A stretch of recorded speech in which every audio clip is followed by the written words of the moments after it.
graduation po. Live. Yeah. Hindi nga po may live ang hinana signal.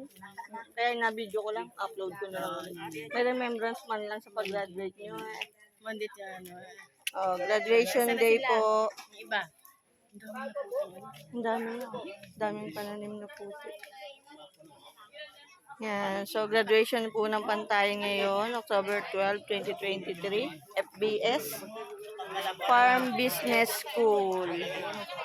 Yan. Yung graduate nila ngayon. Mga gagraduate. Yan. O, diba? May graduation din. Ang PEG. Ayan. So, good morning po sa inyong lahat.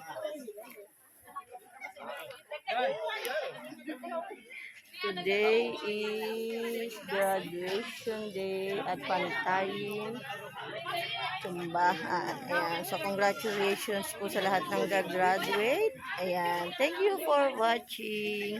God bless us all.